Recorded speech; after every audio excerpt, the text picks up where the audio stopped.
We'll move on to Giovanni.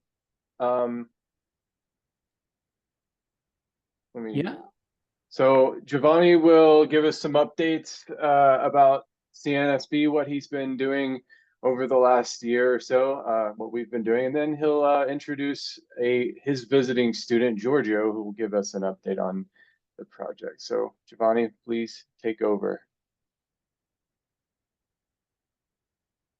I'm still in the screen now. Please. Is this the right? Can you see my slides? Not yet. Oh. There we go. What can you see? 2 pictures and your group. Oh, great. So these are the slides. Lucas, thanks a million. That was great. Also the format. I like this interactive format for online presentations. I'll have to switch back to the old format. But it's very brief. So before moving on with the next invited speaker, who's Giorgio Piazza, I'll just give you this brief update on the work we have been doing. But also at the end, I'll give a brief mention on the travel grant sponsored by mBrain Train. Let me just put there a slide, one of the embarrassing slides with a lot of faces that nobody looks at, but it's necessary to thank all the people that helped in the last 3 years in all the work we did with the workshop and also with the resources. So Lucas has shown this picture in different flavors on the board, on the slides. But the idea is, yes, we have in the different type of experiments that we deal with, that the CNSP initiative and workshop care about, we talk about, some neural recordings and some sounds that are continuous, or some videos, or everything that Lucas has mentioned. And ultimately, we have an X and a Y in machine learning sense. So an X where we have, if you want, some stimulus features, and the Y where we have the neural signal. And we want to relate them somehow. So when we have, and again, in the way that Lucas described, when we have multiple features, imagine, and this is something that happened to me anyway, we had recorded a data set thinking about phonology, and then that same data set has been reanalyzed in I don't know how many different ways. So many different papers from different labs can come out from the same data. And so this is an opportunity. It's an opportunity to reuse data from, rather than having to record 1,000 times the same kind of experiment. And then the type of tasks that we're talking about, like listening to speech and music, is just more pleasant. So it gives you better access to particular cohorts that wouldn't be as willing to take long experiments where they have to look at, flashing lights or individual syllables. So it's just more pleasant. Now, the challenges are that we want to tackle. One challenge is that, the correct use and interpretation of the methodologies we're talking about, right? It's very important that if we start sharing resources, we start sharing code or toolboxes, that we also, make sure that that there is no misuse of these tools. And so that's why we try to publish papers and also organize this workshop where we try to provide these resources for guiding towards the interpretation and how not to use these methods. And then the one thing that is very practical, even within the same lab, what happens is that we just end up using different versions of the same code for doing the same thing, which is problematic. It causes, it increases the risk for errors and also makes everything slower. So code reusability. So with here CNSP at the center of this slide, what I'm trying to say is what CNSP is about. So one element is trying to share some standardized analysis code for running different types of analysis. And of course, we started from the kind of analysis we were doing already. And by we, I mean Aaron and I and Nick and so on, all the organizers. To share standardized code, we need to agree on some standardized format for the data. And that's also another activity we have been working on. and then trying to take some existing data sets and putting them in the same format so that basically that same standardized code can be run instantly on all of these different data sets without wasting time. Then, of course, we have the workshops where we try to share new research and new tutorials, question and answers, and so on.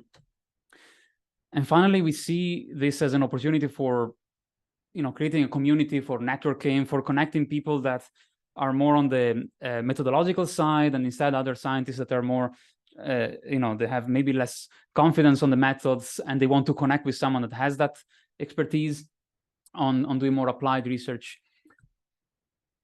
And for students, of course. And this is the kind of resources I use also in my own lab. So every student, PhD student or master student that joins, I just tell them, okay, open the CNSP website and download such and such data sets, download these scripts, and try to learn from these.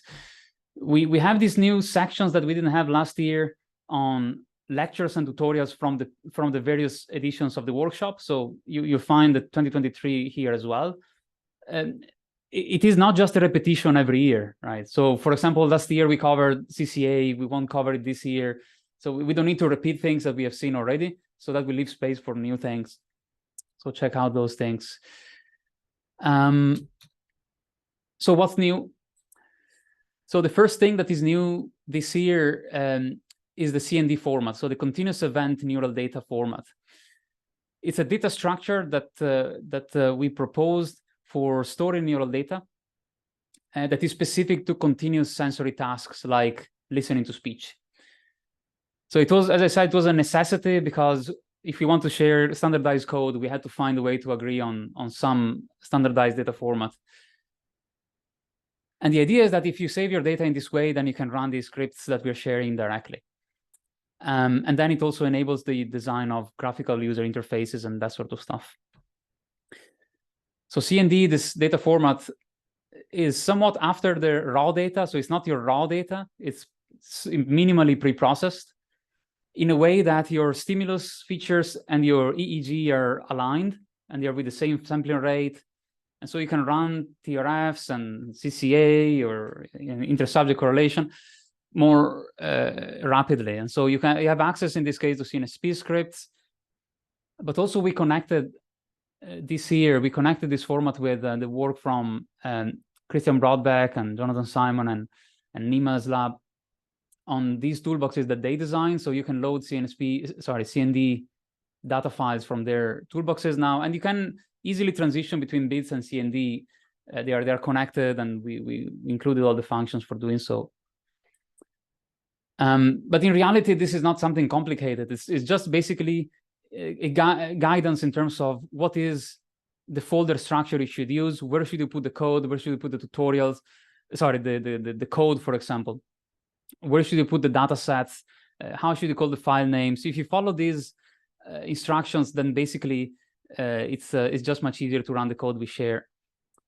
And we share this on our GitHub. So if you just go on our GitHub, and the links are all on the website. I'll show them in a second. You have this folder structure with the example scripts. We have more tutorials to add here. The libraries are not ours. Some of these are ours, but others, they're just dependencies that we use. And then the datasets are empty. You just need to go to the website, download the dataset, and put it into this folder structure, and then you can run the scripts. We are setting up a new documentation page. It's a work in progress, but you can already find some instructions on, again, how to save your data in this format and so on. So on the website, you have this, on the resource page, you have all of these links, the GitHub, the documentation, and these other things I'll show you in a second. The data browser. So one thing that we built in the last year is a graphical user interface. So just an interface like this, which is built in MATLAB in this case. Wait for the next slide because that's much cooler. So the idea, apart from the ugly looking interface, which is MATLAB style, this gives you an idea of the parameters that you need to decide when you fit these models. And it gives you an easy access to do so. So basically what you can do is, and I'll let's see if I can take it up here. Yeah, let's put it on top. So this is just the GUI in my computer, and you can open here and you have access to whatever data sets you have on your computer, and they're all in the same format, so you can switch and it loads, and then it's going to give you the stimulus feature for that particular data set. And you can say, oh, I want to fit a model on this number of participants, on this amount of data per participant, forward, backward models. And just for sake of time, I don't have time to run it now, but basically you can run the usual TRFs, get prediction correlations, get TRF weights, but you can also compare different data sets. You can take your speech data set, your music data set, you can plot them on top of each other. There is still work to do, but it's a starting point to make things a bit faster, a bit easier when we want to look at data that we have already available without having to talk with the person that actually share that data every time. Now this is a proof of concept. It's a work in progress. It is a web-based data browser. So while the other one is a standalone application built in MATLAB, you don't need to have MATLAB, you just install it, but you still need to install it. This thing instead is in your browser. So you just go on your browser, you type this link, which I'll share on the chat in a second, and you can fit forward TRFs, backward TRFs, and so on. So encoding, decoding models. Why do I think this is useful? And again, lots of this stuff is done selfishly because we use it. So it happened to me, for example, to talk with scientists that wanted to run a new experiment, and they were asking me, can I run this speech listening experiment or this music listening experiment with 5 minutes of data, because my particular population can't deal with experiments that are longer than 5 minutes? And usually my answer is, I don't know. I need to open my MATLAB and run reanalyze some of my code. So with this interface, basically you can go to load some existing data and select how much data you want to use, and see basically for yourself if that is a suitable amount of data for your experiment, and much more. So again, for sake of time, I'll cut it short. We describe lots of these new components in a paper that we just submitted to arXiv. So the CND data structure, the analysis pipeline, resources. We also include a simulation toolkit where you can simulate EEG data in different ways.